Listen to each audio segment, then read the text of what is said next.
Hello and welcome, I'm Sonicguru. Now as you all know, I like to review current or previous generation games. But this time I thought I'd take another step back and review one of my most favourite PS1 games of all time, Crash Bandicoot 2 Cortex Strikes Back.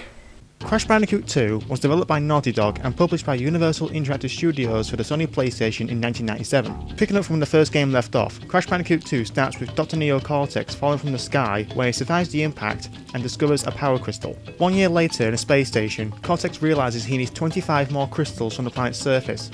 With no more searches to turn to, none of his new lackey engine, he decides they need an enemy to help them. Why would you? What about the... How does that... Why? After kidnapping Crash from getting a new battery for his sister Coco, Cortex asks Crash to collect the crystals from all over Insanity Island so he can contain the power of the upcoming planetary alignment and keep the planet from being destroyed. Cortex has seemingly turned over a new leaf and now wants to save the world. And who here believes that's his true intention? I mean, the game is called Cortex Strikes Back, is it not? Throughout the game, Crash is contacted by Coco, who is suspicious of Cortex's true intentions, and by Dr. Nitrous Brio. Yes, it is I, Embryo! My name sounds like fetus. Who tries to persuade Crash to gather gems instead of crystals so he can destroy the Cortex Vortex.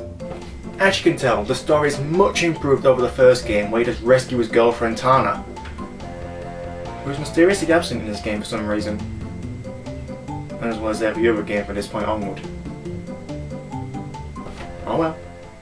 Like the story, the gameplay is improved as well. Instead of a linear progression of levels, the game takes place in a series of warp rooms, which act as the hub areas for the game. Each warp room contains 5 doors, each of which lead to a level. The goal of each level is to obtain the crystal placed somewhere along the path. A level is cleared by collecting the crystal and reaching the end, which returns Crash to the warp room. When all 5 crystals in a warp room are obtained, the player must ride a platform in the centre of the room to fight and defeat a boss character before gaining access to a new warp room. Gems can also be collected by breaking all the boxes in the level, or by finding a hidden path. Although they are optional to collect, all gems are needed for the hidden ending. Don't you dare start!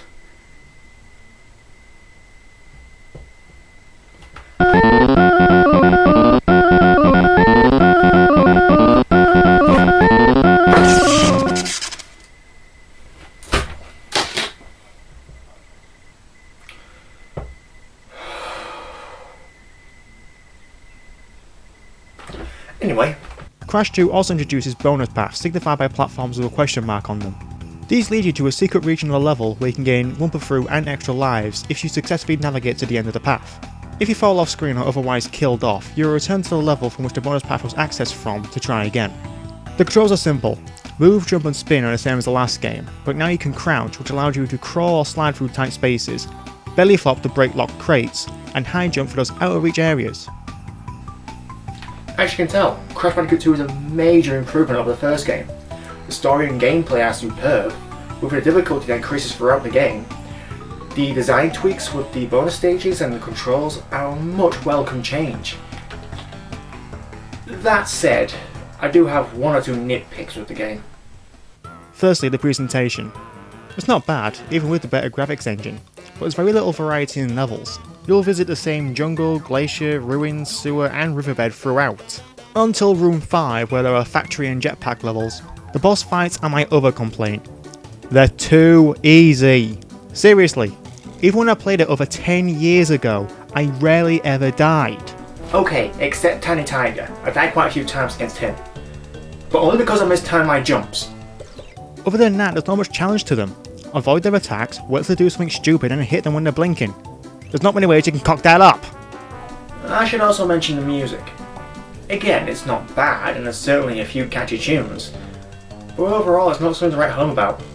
In fact, I found myself not listening to the music half the time. But let's move on to my final thoughts about Crash Bandicoot 2 Cortex Strikes Back. Overall, Crash Bandicoot 2 is my favourite out of the trilogy. Others would choose one of the other two, or CTR for that matter, but for me it's Crash 2.